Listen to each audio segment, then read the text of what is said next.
Exclusive ಸುದ್ದಿ ಅಂದ್ರೆ once again ಯುದ್ಧದ ಕಾರ್ಮೋಡ.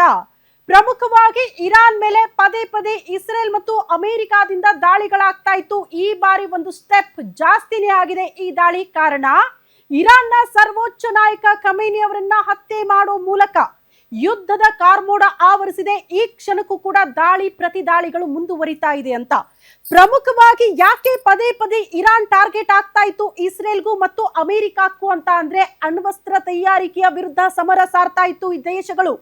ಪಕ್ಕದಲ್ಲೇ ಇಟ್ಕೊಂಡು ಅಣ್ವಸ್ತ್ರ ತಯಾರಿಕೆ ಮಾಡಿದ್ರೆ ನಾಳೆ ದಿನ ನಮ್ಮ ದೇಶಕ್ಕೆ ಮಾರಕ ಆಗಬಹುದು ಇರಾನ್ ಅನ್ನೋ ಕಾರಣಕ್ಕೆ ಪದೇ ಪದೇ ಅಣ್ವಸ್ತ್ರ ತಯಾರಿಕೆಗೆ ಕೈ ಹಾಕಿದಾಗೆಲ್ಲ ದಾಳಿ ಮಾಡಿ ಅದನ್ನ ಸರ್ವನಾಶ ಮಾಡುವಂತಹ ಪ್ರಯತ್ನಗಳಾಗ್ತಾ ಇತ್ತು.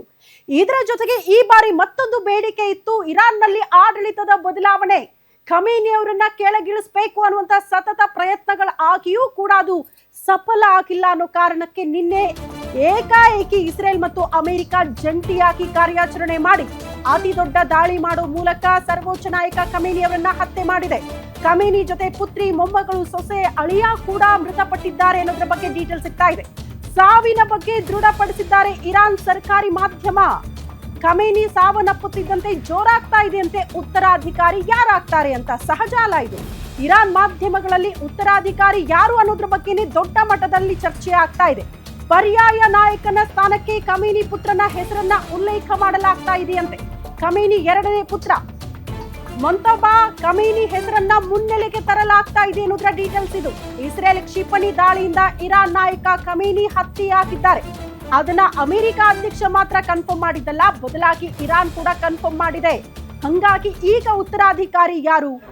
ಯಾಕೆ ಇರಾನ್ನ ಖಮೇನಿ ಅವರ ವಿರುದ್ಧ ಅಲ್ಲಿನ ದೇಶದ ನಾಗರಿಕರೇ ತಿರುಗಿ ಬಿದ್ದಿದ್ರು, ಪರ್ಟಿಕ್ಯುಲರ್ ಆಗಿ ಹೆಣ್ಣು ಮಕ್ಕಳು ತಿರುಗಿ ಬಿದ್ದಿದ್ರು ಅಂದ್ರೆ ಅಲ್ಲಿದ್ದಂತಹ ಶರಿಯಾ ಕಾನೂನು, ಹೆಣ್ಣು ಮಕ್ಕಳ ಬಗ್ಗೆ ಅಲ್ಲಿದ್ದಂತಹ ಕಠಿಣ ಕಾನೂನು ಅಲ್ಲಿನ ನಾಗರಿಕರನ್ನ ಕೆರಳಿ ಕೆಂಡವಾಗಿಸಿತ್ತು ಅಂತ.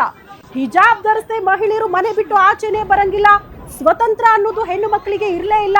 ಇಸ್ಲಾಂ ಧರ್ಮದಲ್ಲಿ ಇದ್ದಂತಹ ಶರಿಯಾ ಕಾನೂನನ್ನ ಯಾವ ದೇಶನಾದ್ರೂ ಇಂಪ್ಲಿಮೆಂಟ್ ಮಾಡಿದೆ ಅಂದ್ರೆ ಅದು ಇರಾನ್ ನಲ್ಲಿ ಮಾತ್ರ.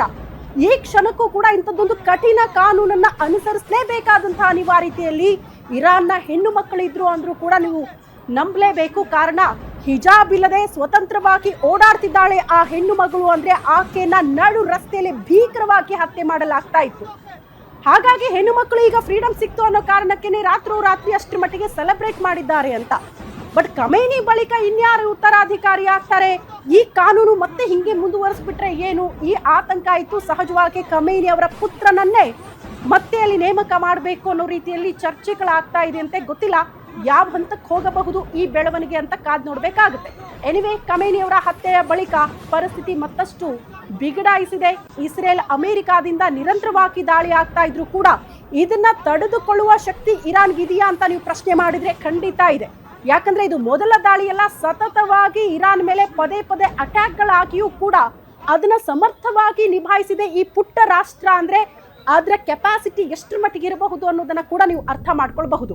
ಇರಾನ್ ತನ್ನ ಬತ್ತಳಿಕೆಯಲ್ಲಿದ್ದಂತಹ ಯುದ್ಧದ ಉಪಕರಣಗಳನ್ನ ಇಟ್ಕೊಂಡು ಇಸ್ರೇಲ್ ಮತ್ತು ಅತಿ ದೊಡ್ಡ ವಿಶ್ವದ ದೊಡ್ಡಣ್ಣ ಅಂತ ಕರೆಯಲ್ಪಡುವಂತ ಅಮೆರಿಕವನ್ನ ಕೂಡ ಎದುರು ಹಾಕೊಂಡು ಅದ್ರ ಮೇಲೆ ದಾಳಿ ಮಾಡುತ್ತೆ ಅಂತ ಅಂದ್ರೆ ನಾಳೆ ದಿನ ಅಣ್ವಸ್ತ್ರ ತಯಾರಿಕೆ ಮಾಡಿದ್ರೆ ಈ ಶಕ್ತಿ ಮತ್ತಷ್ಟು ದೊಡ್ಡದಾಗಬಹುದು ಅನ್ನುವಂಥ ಆತಂಕ ಎರಡೂ ದೇಶಗಳಿಗೂ ಇತ್ತು.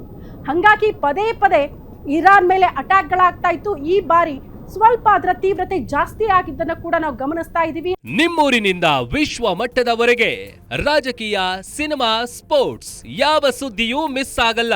ಬರೀ ಸುದ್ದಿ ಅಷ್ಟೇ ಅಲ್ಲ, ಜೊತೆಯಲ್ಲೇ ಇರುತ್ತೆ ವಿಶ್ಲೇಷಣೆ. ಗ್ಯಾರಂಟಿ ನ್ಯೂಸ್ ನ ಸಬ್ಸ್ಕ್ರೈಬ್ ಮಾಡಿ, ಫಾಲೋ ಮಾಡಿ, ಕ್ಷಣ ಕ್ಷಣದ ಅಪ್ಡೇಟ್ಸ್ ಪಡೆಯಿರಿ.